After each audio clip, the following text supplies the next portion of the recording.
Good morning. Good morning to my friends here in upstate New York where I reside, and those around the country, and to my friends around the world.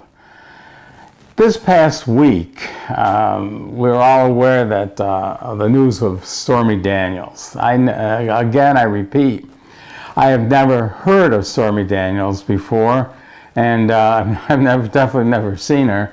I haven't seen any of her films, but something that struck me as a point of interest was this, and I've made mention of this before, is that in her 60-minute, her meaning Stormy Daniels, 60 Minutes interview, she claimed she was threatened by a person that she could easily recognize, and which was not in the interview, but she did claim that afterwards, the man was strikingly handsome.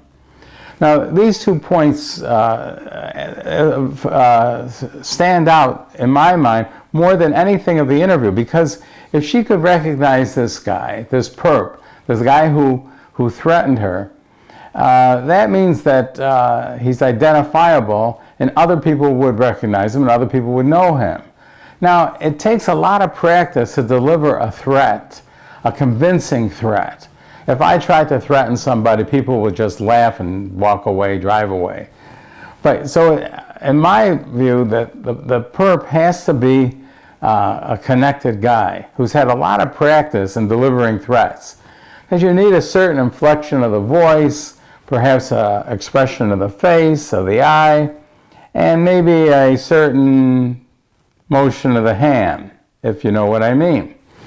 All this has to come together, and it takes a lot of practice to do it. I cannot do it. Most of you people watching, you cannot do it. Try to do it. Can't do it. Anyway, the sketch came out, and the attorney for Stormy Daniels, a fellow named Avenatti, I'm sure you've seen him on TV. He's on every network. He's on all the time. He claimed that he hired one of the best, if not the best, sketch artists to take the memory of Stormy Daniels and create a sketch that was easily recognizable. And this is the sketch. I hope you can see this, and hope it's in focus. This is the sketch. Now, I looked at this sketch, and first of all, I didn't think the guy was strikingly handsome.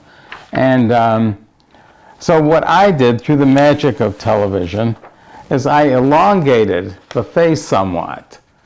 And you can see this, to give him the well-chiseled look that Avenatti or Stormy Daniels, I'm not sure which, claims that he has. So now, there's no doubt this guy is recognizable. And if he's a connected guy, the best place that the organization would like to find this guy or have him is in a hole in the desert, if he's from Las Vegas, if he's from Nevada. If he's from New York, he might be bobbing up in the East River, because the best witnesses are no witnesses. And if this guy is found, and he'll never make it to the courtroom alive, in my view. He'll get there in a pine box, or they'll find him someplace buried in the desert, if they find him at all. So even though he might be recognizable, if he's a connected guy, he's going to be on life support. Anyway, that's my view, my theory, my opinion only. Thank you very much for watching.